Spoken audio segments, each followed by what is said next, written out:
What if the man you loved, the man whose baby you were carrying, asked you for the unthinkable, not for a divorce, but for the illusion of one?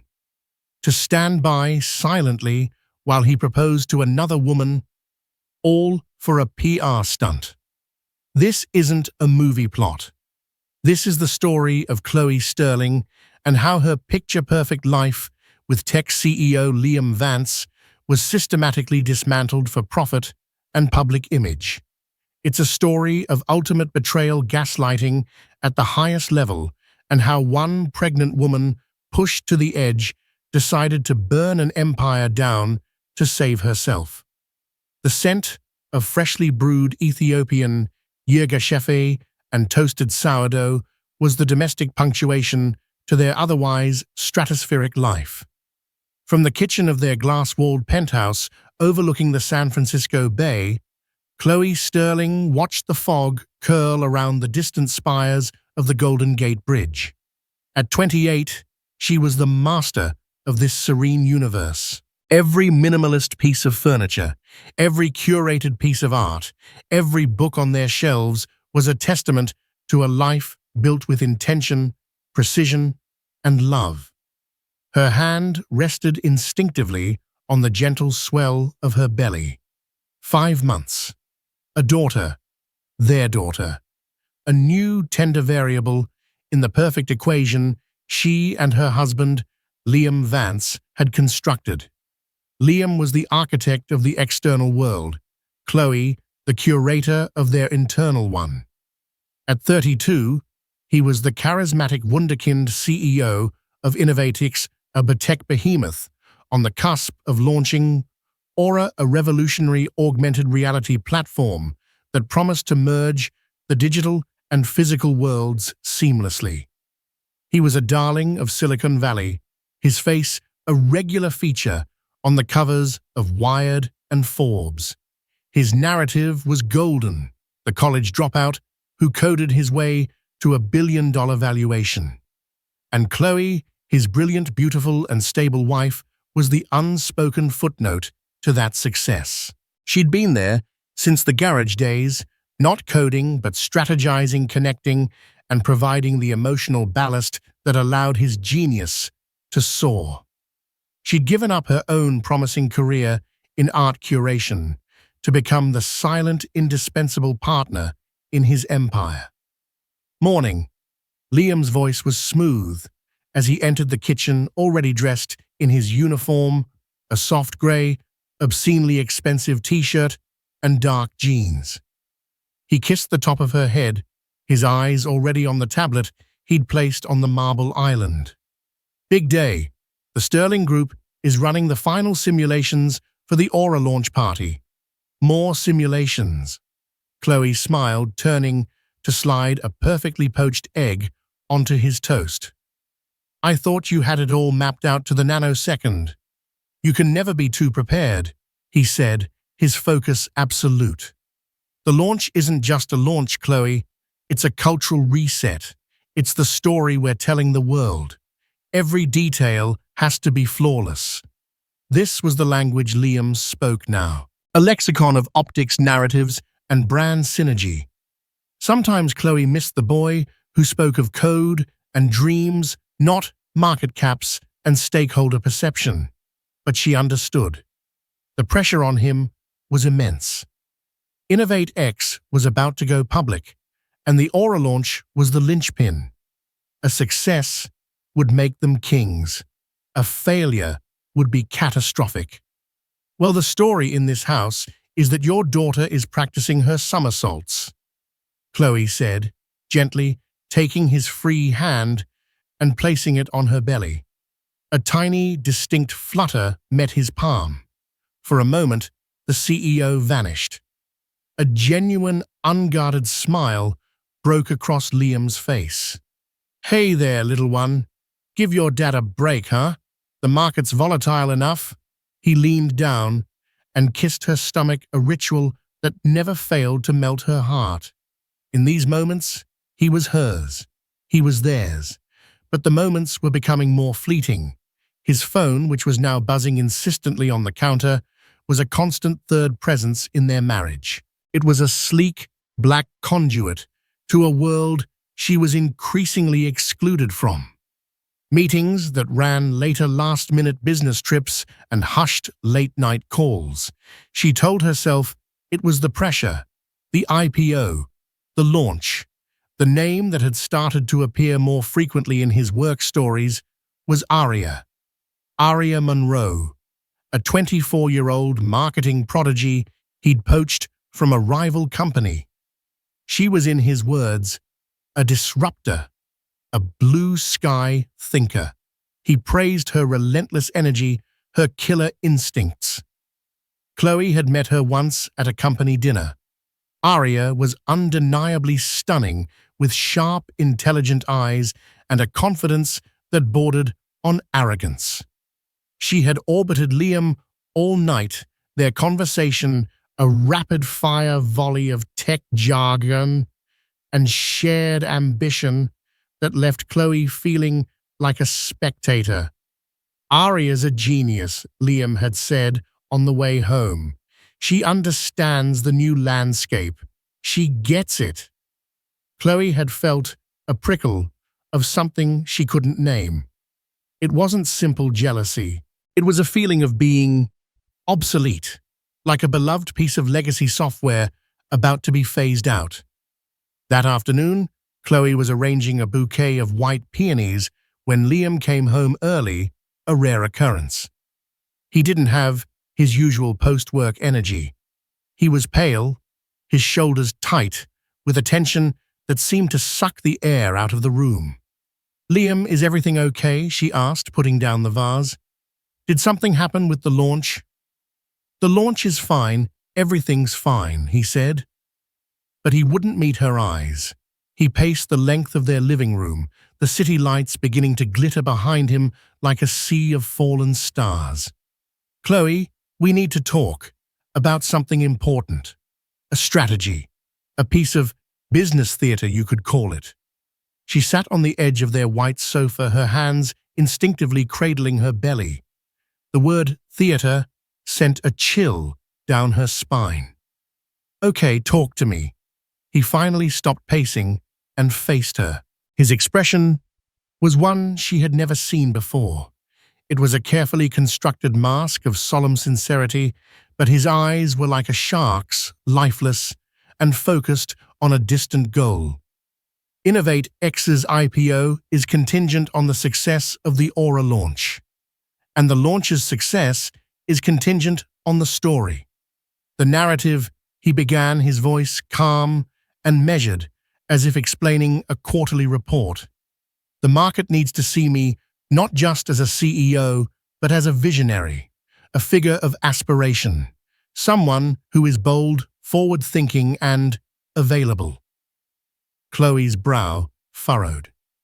"Available? What do you mean available? You're a married man, about to become a father. That's a pretty solid, stable narrative, isn't it?" She laughed, a small, uncertain sound. Liam did not laugh. "It's a good narrative, but it's not the best narrative.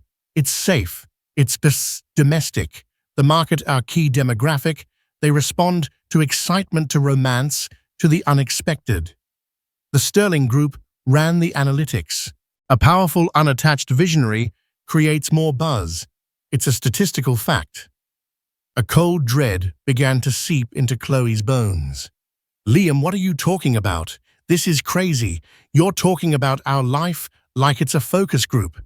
"It's about perception, Chloe, just for a little while. A few months until the IPO is stabilized." He took a deep breath, and then he said the words that would shatter her world. "I need us to file for divorce, quietly, no mess." The silence that followed was so profound, Chloe could hear the blood pounding in her ears. The city lights blurred into a meaningless smear. She was sure she had misheard. It was a joke, a twisted, horrible joke. "What did you just say?" she whispered, her voice trembling. "It's for show," he said quickly, stepping forward as if to placate her. "It's a performance. We file the papers, we let the story leak out. It's a tragedy we grew apart, the pressure of the job, whatever. We craft the narrative. We stay living together, of course. Nothing changes for us privately. It's just a piece of paper, a legal maneuver to optimize our brand position. She stared at him, at his handsome, earnest face, and felt a wave of nausea so intense she had to grip the sofa. He was serious. He had thought this through. He had sat in meetings and strategized the dissolution of their marriage as a marketing tactic. You want me, your pregnant wife, to pretend to be divorced from you so you can look available for your company. It's not just for the company, it's for us, he insisted, his voice rising. This IPO sets us up for life, for our daughter's life. It guarantees a future you can't even imagine. It's a small, temporary sacrifice for an infinite reward. It's a business decision, Chloe. A business decision. Her voice cracked, a mixture of disbelief and incandescent rage. This is my life, Liam. Our life. Our child. You don't just put that on a spreadsheet and optimize it. You're being emotional, he said, and the condescension in his tone was like a slap. I need you to be logical. I need you to be my partner in this. She stood up, her legs shaking. The peonies she had been arranging seemed to mock her with their pristine, white innocence. The entire room, their beautiful, perfect home, suddenly felt like a stage, a gilded cage she hadn't realized she was trapped in. A partner. You want me to be your partner in this insanity. Her mind was racing, trying to find the logic, the reason, the man she thought she knew. And then, a darker, colder piece of the puzzle slid into place. This isn't just about being available, is it? There's more. Liam's jaw tightened. He looked away towards the window. There's a second phase to the strategy, to maximize the media impact. Chloe's heart stopped. She knew with chilling certainty what he was going to say next. To cement the narrative of the bold, passionate visionary, he said, turning back to her, his eyes devoid of any warmth. After the divorce is public, I'm going to propose to someone else.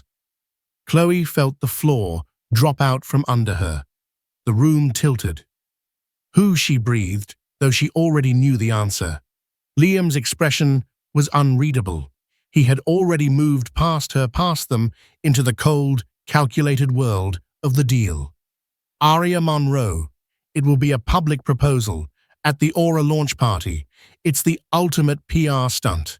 The brilliant CEO, fresh from a quiet divorce, so captivated by his brilliant protégé that he makes the ultimate impulsive, romantic gesture on the world stage. The story will be legendary. It will guarantee the success of everything we've worked for. He looked at her then, as if expecting her to understand, to applaud his ruthless ingenuity. He was asking his pregnant wife to step aside to become a ghost in her own life so he could place another woman on a throne for the world to see. All for a story. All for a price. Chloe didn't scream. She didn't cry. A terrifying, icy calm washed over her. She looked at the man she had loved, the father of her child, and she saw a complete and utter stranger. The gilded cage had just become a battlefield, and he had no idea what kind of war he had just started. The icy calm that had enveloped Chloe in the moments after Liam's revelation didn't thaw. It solidified. The shockwave of his words had passed, leaving behind a landscape of crystalline clarity. The man she had loved was gone, replaced by a strategist who viewed their marriage and their unborn child as variables in a complex equation of public relations. The warmth of their penthouse, once a comfort, now felt like the chilling air of a mausoleum, dedicated to a dead love. So you have it all figured out, Chloe said, her voice unnaturally steady. She didn't move from her spot, her posture radiating a poise that seemed to unnerve Liam more than tears or hysterics ever could. You and your team. Liam, who had been bracing for a storm, was thrown off balance by the eerie tranquility. Chloe, please, try to see the big picture. This is a temporary strategic maneuver. For our future, for her future. He gestured towards her stomach, a desperate attempt to invoke the shared dream he was actively trying to trade for stock options. Don't, she said the single word, sharp enough to cut. Don't use her as a bargaining chip in a deal you've made with yourself. Let's be clear about what this is. This isn't for us. This is for you and for Arya. The name hung in the air between them, acrid and heavy. Liam's mask of sincerity flickered. For a split second, she saw a flash of something else. Guilt, perhaps? Or was it fear? He quickly suppressed it. Arya is part of the professional strategy, he stated, reverting to his corporate script. Her role is purely functional. Chloe let out a short, hollow laugh. Functional. Is that what you call it? You're going to put a ring on her finger in front of the entire world, and you call it functional? Do you hear yourself, Liam? It's not a real proposal, it's theater. He insisted, his frustration growing. It's about creating a moment, a media spectacle that will be worth billions. Billions, Chloe. That buys a lot of security, it buys freedom. Whose freedom? She shot back, her voice still low, but laced with steel. Yours? It sounds like you're buying my cage. He saw he was losing. The appeal to emotion and shared destiny had failed. So he switched tactics, moving from the supposed partner to the benevolent CEO handling an emotional subordinate. Look, he said, his tone softening into one of patronizing reason. I know this is a shock. It's a lot to process. You're pregnant. Your hormones are all over the place. I get it. But I need you to put the emotion aside and think logically. I've had the best legal team in the Valley work on this. We've prepared a contract, an agreement that ensures you are more than taken care of. It's compensation for your performance, for your discretion. There it was, the transactional heart of the matter. He wasn't asking for her partnership, he was trying to purchase her silence. He wanted to put a price tag on her dignity. A part of her, the part that still remembered the boy in the garage, wanted to shatter, to scream at the monster he had become. But a new, colder, more calculating part of her took over. If he wanted to treat this like a business deal, then she would become the sharpest negotiator he had ever faced. She needed to see the contract. She needed to understand the architecture of his betrayal. Show me, she said. Liam, visibly relieved that she was seemingly capitulating to logic, and Money nodded eagerly. Of course, it's all prepared. I'll have it sent over. The next day, a sleek black portfolio was delivered by a courier. It didn't feel like a legal document. It felt like a weapon. Chloe sat at their vast dining table, the city stretching out below, and opened it. The document was a masterpiece of legal warfare. Titled, Post-Marital Strategic Alliance Agreement, it was 50 pages of dense, impenetrable jargon designed to intimidate and overwhelm. It detailed the terms of their performance. She was to file for divorce, citing irreconcilable differences.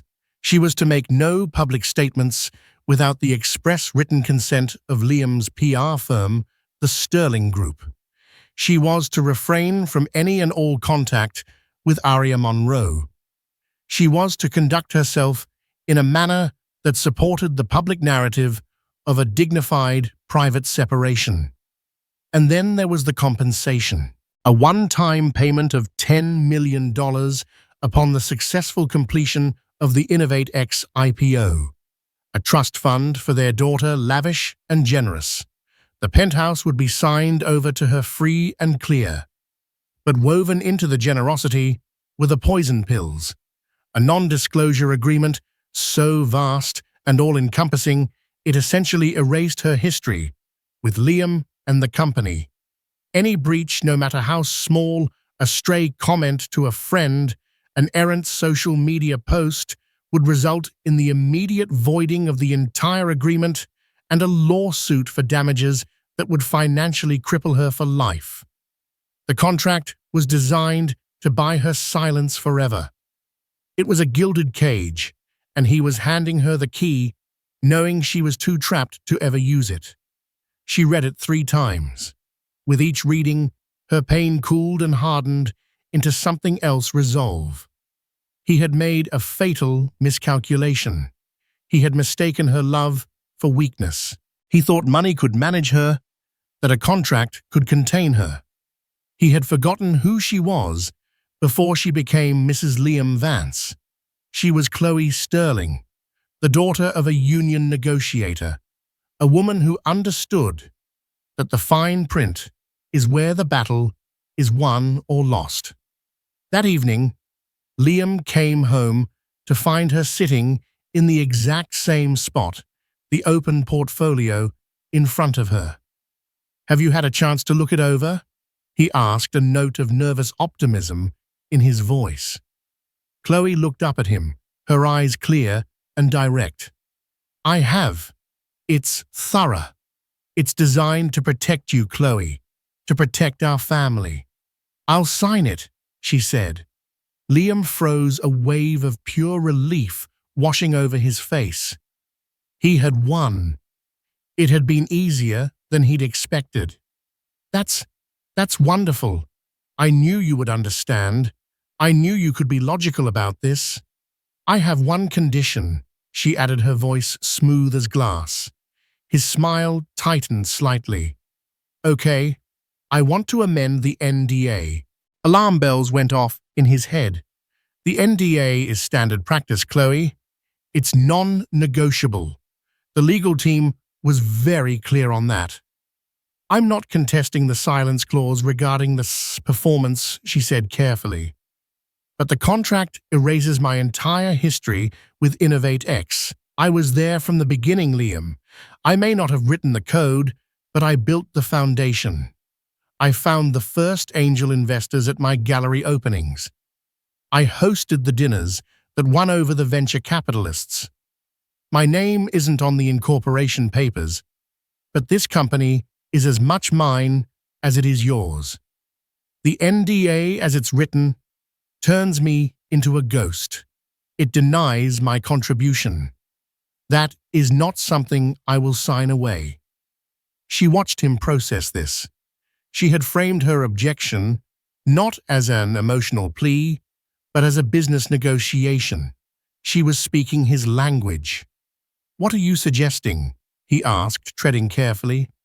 "A simple addendum," she said, sliding a single sheet of paper across the table. She had spent the afternoon drafting it with an old law school friend she trusted implicitly, framing it as a hypothetical scenario for a client. "It states that while I agree to the non-disclosure terms regarding our personal and financial arrangements post-separation, my historical non-financial contributions to the founding and growth of Innovate X prior to this agreement are a matter of record and are not subject to the confidentiality clause." Liam read it, his brow furrowed. It was a subtle distinction, but a powerful one. It meant she couldn't talk about the divorce scheme, but she could talk about her role in building the company. To him, it seemed like a minor egotistical concession, a way for her to save face. He didn't see the danger. He didn't see that a foundation is what you use to bring a building down. "Fine," he said, eager to close the deal. "If it makes you feel better, I'll have the lawyers added in. It's a small price to pay for your cooperation." "It is," Chloe agreed, a flicker of something unreadable in her eyes. "A very small price. She stood up and extended a hand. Then, we have a deal, Liam. You get your business theater, and I get my legacy. He took her hand. It was cold as marble. As he shook on the deal that he believed secured his empire, he failed to realize that he hadn't just purchased his wife's silence. He had just armed his greatest enemy. The performance was about to begin, but Chloe Sterling had already started writing her own script. Signing the amended agreement was like stepping through a one-way mirror. On one side was her life, on the other, the role she was now being paid to play. The day after the contract was finalized, the performance began, and Chloe learned the true, soul-crushing meaning of gaslighting on a global scale. The divorce filing was the first public salvo. It was handled with cold, corporate efficiency. A joint statement drafted by the Sterling Group and approved by Liam was released to a major tech publication. After careful consideration, we have made the difficult decision to separate, it read. We remain committed co-parents and partners in life and ask for privacy during this transition. The phrase partners in life was a particularly cruel flourish, a piece of PR spin that tasted like ash in Chloe's mouth. The world reacted with a predictable mix of shock and sympathy. Chloe's phone buzzed with texts from friends. "Are you okay? I'm so sorry, I had no idea. Thinking of you." Each message was a small torment, forcing her to lie, to respond with vague, pre-approved platitudes. "Thank you for your concern. It's a difficult time, but we're handling it amicably." She was contractually obligated to be the picture of dignified sorrow. The penthouse, once their shared sanctuary, became a Cold War theater. Liam still lived there, as promised, but they were like two ghosts, haunting the same space. He would sleep in one of the guest rooms, a concession to a decency he no longer truly possessed. They would have brief, sterile conversations in the kitchen, updating each other on narrative developments, as if discussing stock prices. "The amicable angle is playing well," he told her one morning, scrolling through his tablet. "Sympathy is high for you, which is good.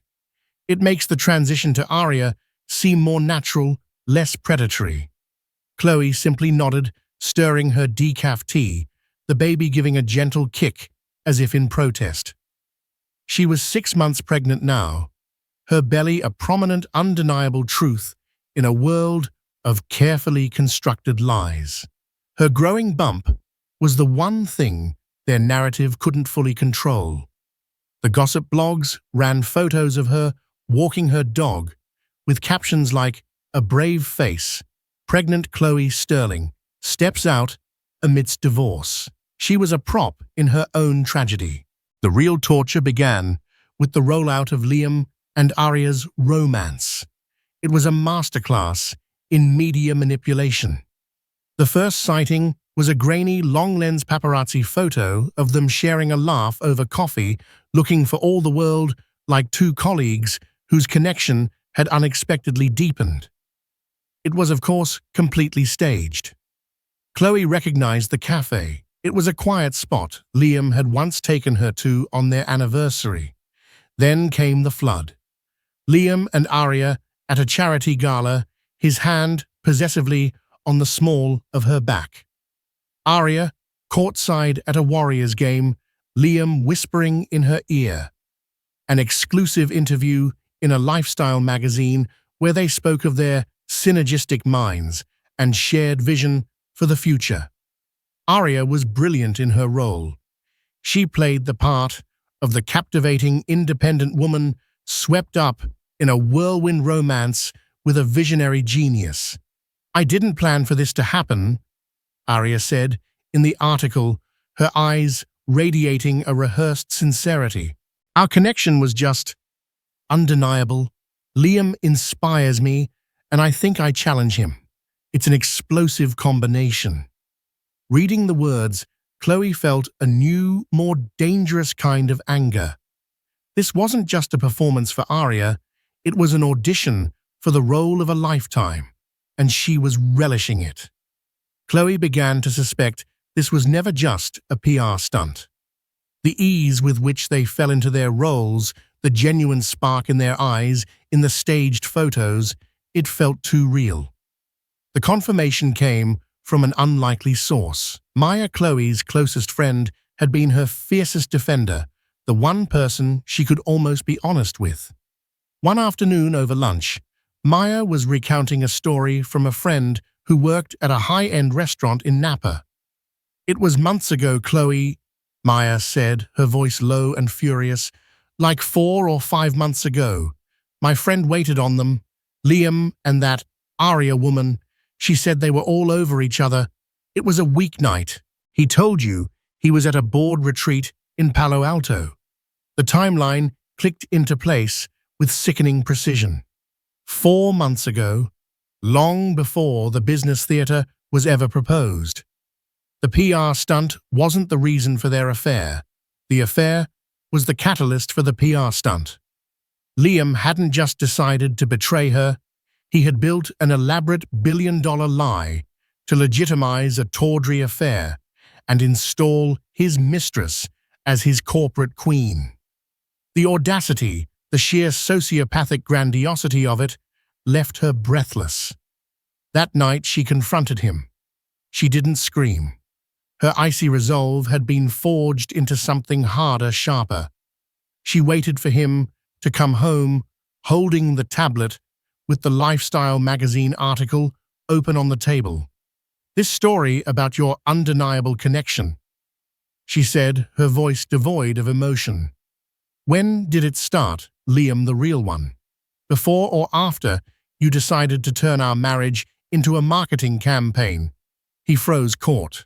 The confident CEO persona evaporated, and for a second she saw the panicked boy who knew he was cornered. "I don't know what you're talking about." "Napa," she said simply, "the week of the Palo Alto board retreat. While I was at home sick with morning sickness, you were whining and dining your functional colleague." There was no denial. He couldn't muster one. He just looked at her, his expression a mixture of shame and frustration. It just happened. It didn't mean anything. It meant so little that you torched our life and our marriage to make it public," she countered. "Don't lie to me anymore, Liam. Not in this house. You wanted her. So you invented a business case for it. You wrapped your infidelity in a prospectus and tried to sell it to me."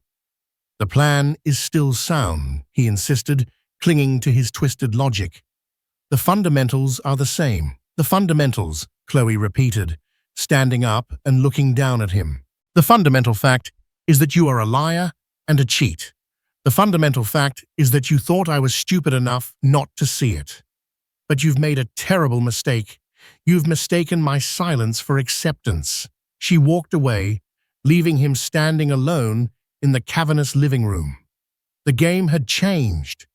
This was no longer just about survival or financial security.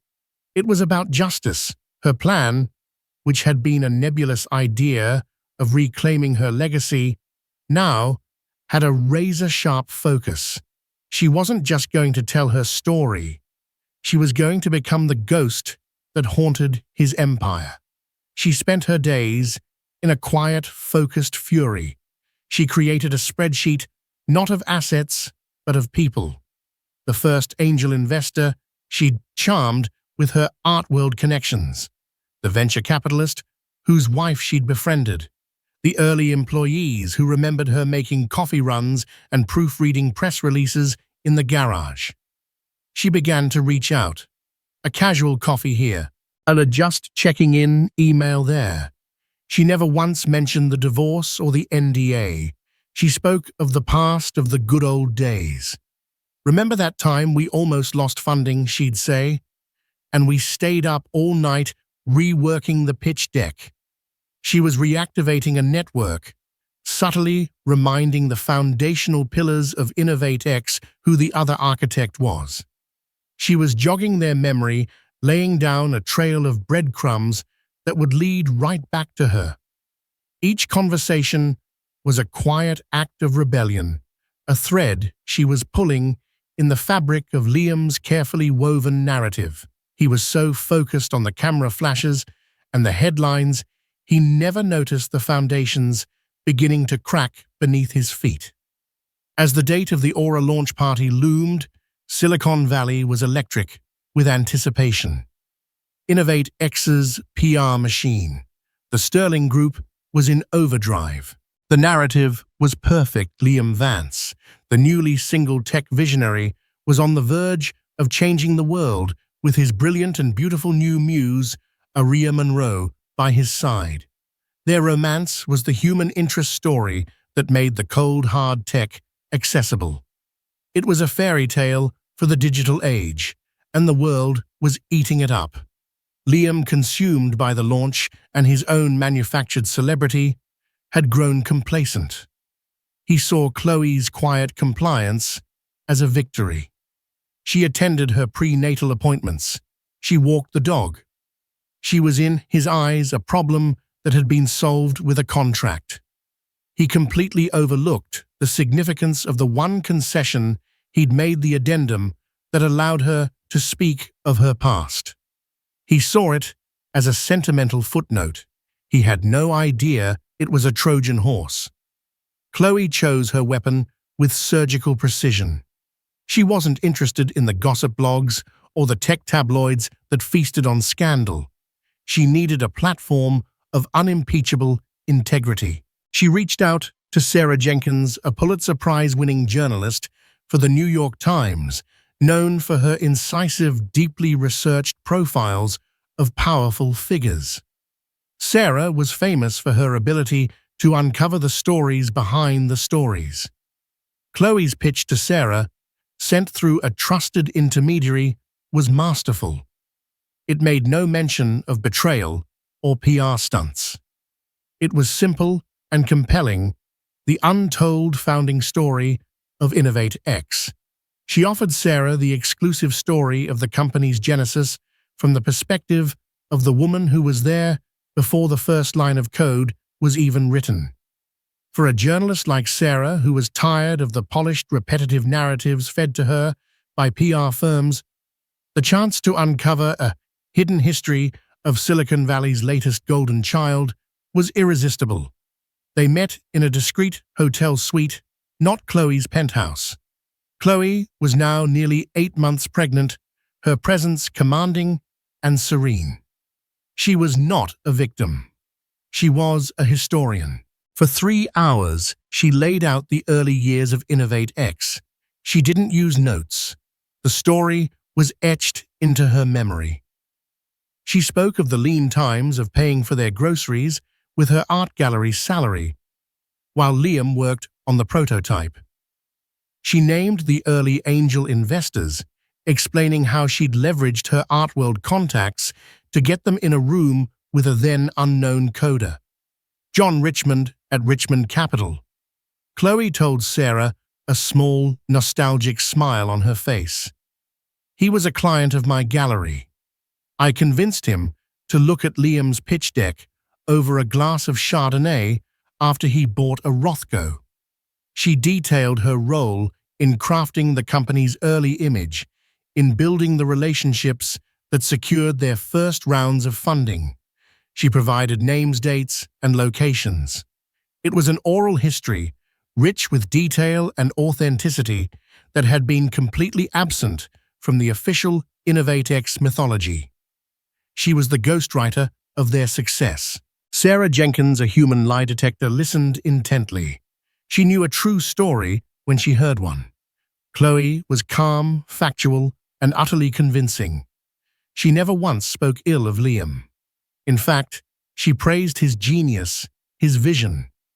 But by simply telling her own story, she was fundamentally altering his. He was no longer the lone wolf creator. He was one half of a founding partnership. Towards the end of the interview, Sarah asked the inevitable question, her tone gentle. The official story is that you two simply grew apart, but your contributions sound so foundational. It's hard to imagine the company without you. Chloe looked down at her hands, resting on her belly. She took a moment, as if gathering her thoughts. Innovate X became a rocket ship, she said, her voice soft but clear.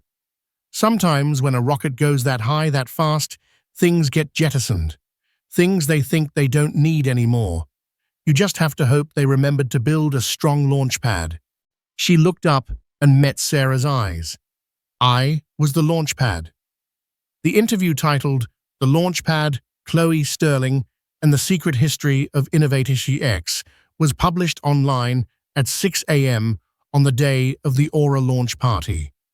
The effect was not a cannonball, but a depth charge. It didn't explode on the surface, it sent a shockwave through the deep. Within an hour, it was the most read article on the Times website. The story was too well researched, too credible to dismiss. The people Chloe had named, the investors, the early employees, began receiving calls from other journalists. They confirmed her stories. Oh yeah, Chloe was essential. One early programmer was quoted as saying in a follow-up piece, "None of us would have taken Liam seriously without her." The narrative began to shift. On social media, the conversation turned from the fairy tale romance to Chloe. The launchpad started trending. Women in tech began sharing their own stories of being written out of company histories. Chloe had not just reclaimed her legacy, she had ignited a movement. In the penthouse, Liam saw the article and his blood ran cold. He read it, then read it again, a rising tide of panic in his chest. She hadn't broken the NDA, not a single word of it, but she had gutted his story. She had robbed him of his most prized asset, the myth of the solitary male genius. He was no longer the romantic visionary. He was the man who had jettisoned his pregnant co-founding wife. He stormed into the master bedroom, where Chloe was calmly drinking her tea. "What did you do?" he seethed, throwing the tablet on the bed. Chloe looked at him, her expression placid. "I did exactly what our contract allows me to do. I told the truth about my history with the company. You called it my legacy. Remember, it was your idea. You're trying to sabotage me, today of all days." "No, Liam," she said, standing up to face him, her pregnant form a powerful silhouette against the morning light. "I'm not sabotaging you. I'm correcting the record. Your entire launch is built on a story. I just thought the world should know how the story really began." The Sterling Group was in full crisis mode. Their phones were ringing off the hook. Liam's carefully constructed performance was unraveling just hours before the curtain was set to rise. He was trapped. He couldn't denounce the story without looking like a bully and a liar.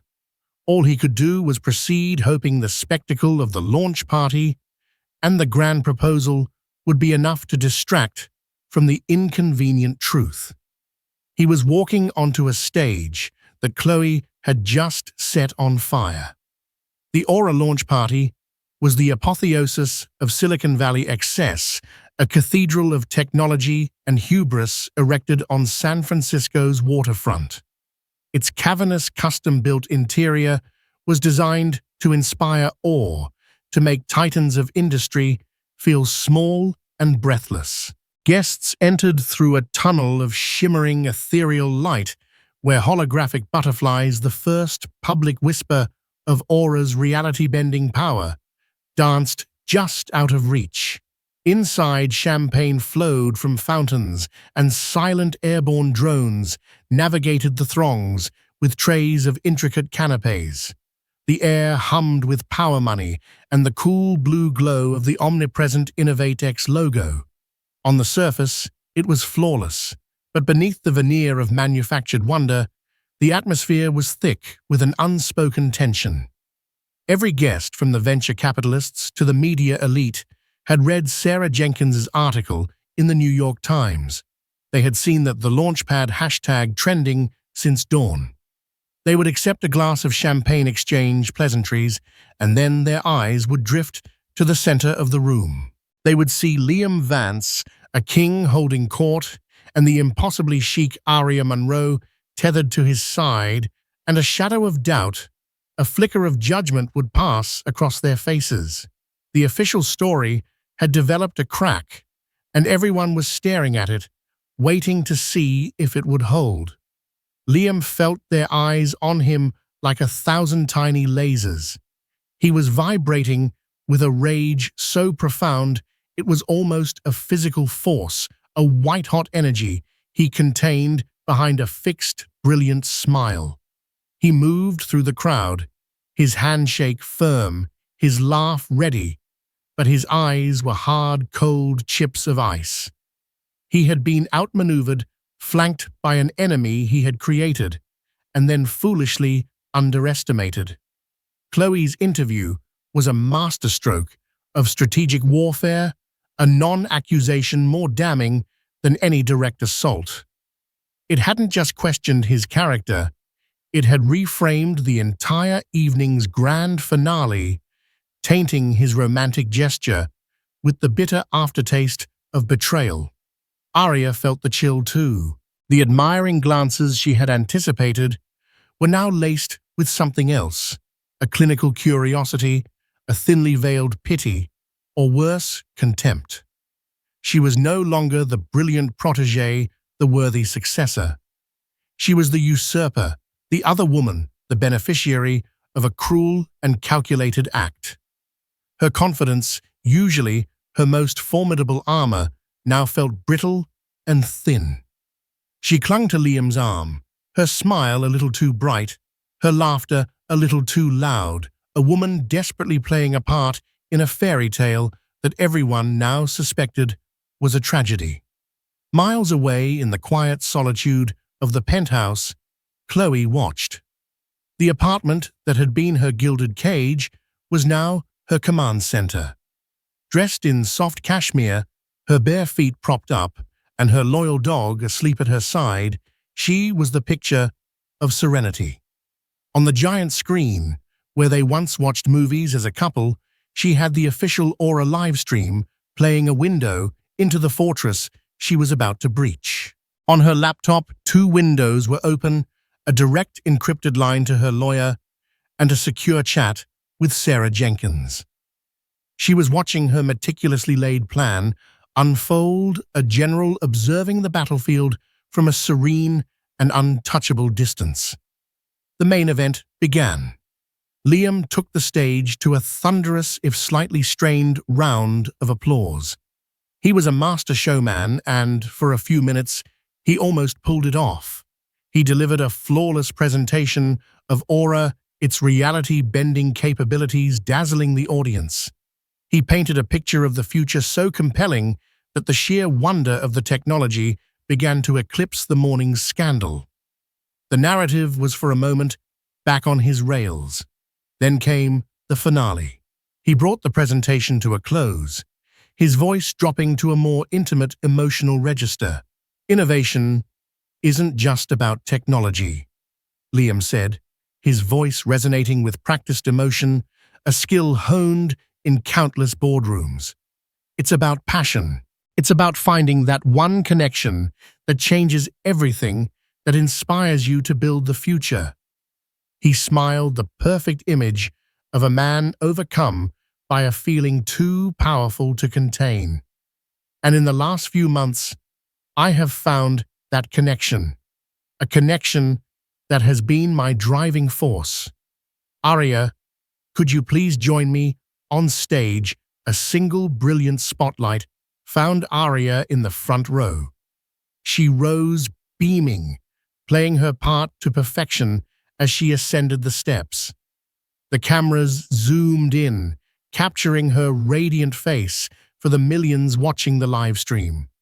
This was the moment, the culmination of the entire ruthless strategy, the PR stunt to end all PR stunts. Liam took her hand, his thumb stroking her knuckles.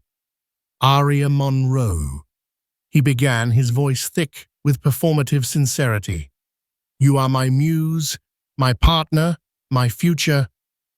As he shifted his weight, preparing to lower himself to one knee, Chloe, from her penthouse throne, sent a single text to her lawyer. It contained one word: now.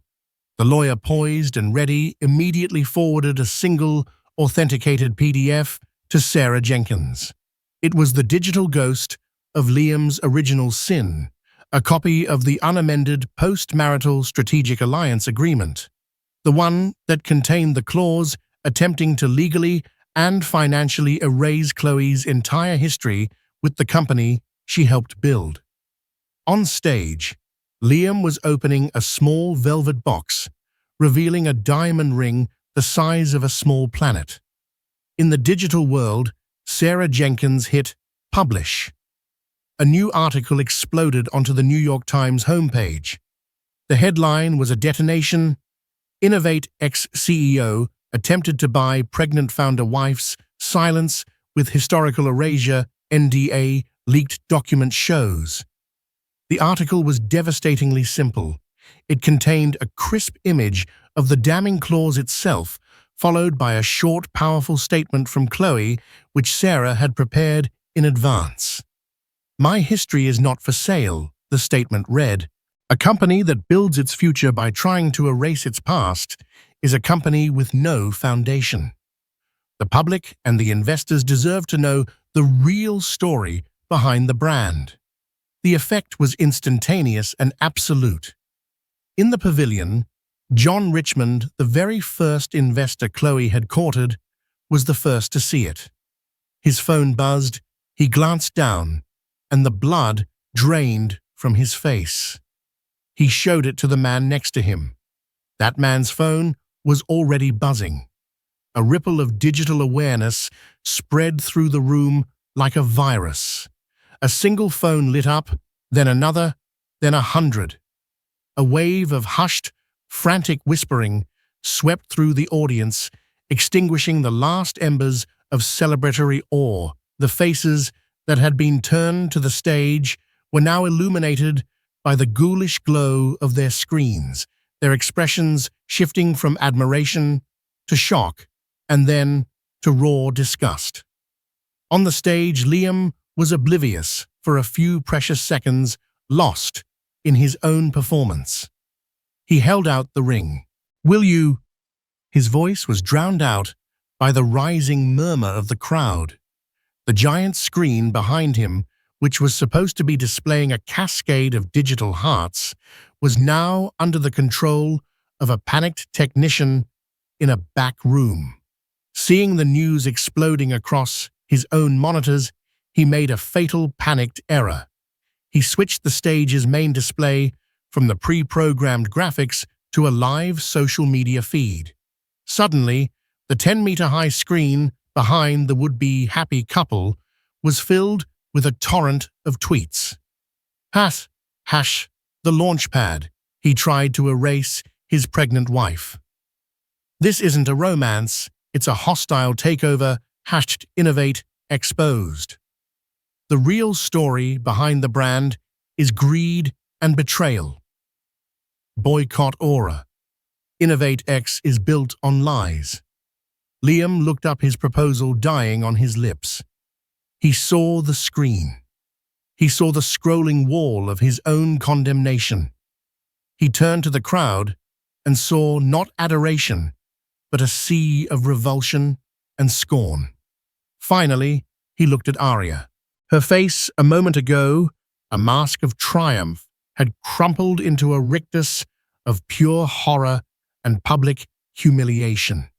The fairy tale had become a global nightmare in the space of 30 seconds. He froze. The showman, the strategist, the visionary, all of him vanished, leaving only a man in the headlights of a disaster entirely of his own making. The live stream, meant to capture his crowning moment, was instead broadcasting his utter ruin to the entire world. He had wanted to create a narrative, and he had succeeded. It was a story of greed, betrayal, and a woman who refused to be silenced. The aftermath was brutal, swift, and merciless. The Innovate X IPO was indefinitely postponed, then cancelled. The board of directors convened an emergency meeting and, under immense pressure from investors, demanded Liam's resignation. The Sterling Group dropped Innovate X as a client, issuing a public statement condemning his unconscionable actions. Aria Monroe vanished from public life, her career as a marketing prodigy incinerated in the blaze of her own ambition. Liam lost everything: his company, his reputation, his future. The penthouse was sold to cover legal fees. The only thing the world left him with was the original divorce, filing a lonely monument to his greed. Chloe watched the empire burn from the quiet of her new, smaller, but infinitely more peaceful home. A few weeks later, she gave birth to a beautiful, healthy daughter. She named her Grace. She had been pushed to the very edge, forced to navigate the darkest corridors of betrayal. But in doing so, she had discovered a strength she never knew she possessed. She had refused to be a footnote in her own life story. She had fought for her history, for her truth, and in the process had secured her daughter's future far more profoundly than any amount of blood money ever could. She was Chloe Sterling. She was the launchpad, and she was at long last finally free. Chloe's journey was a descent into a nightmare, but it was also a story of incredible resilience. She shows us that your greatest pain can forge your greatest strength. It's a reminder that no contract, no NDA, and no amount of public pressure can ever truly silence a voice that has decided it's time to speak the truth. If Chloe's story of survival and reclaiming her own narrative resonated with you, please hit the like button to show your support. Share this video with someone who needs to be reminded of their own inner power. And don't forget to subscribe and turn on notifications for more deep dives into the hidden dramas that shape our world.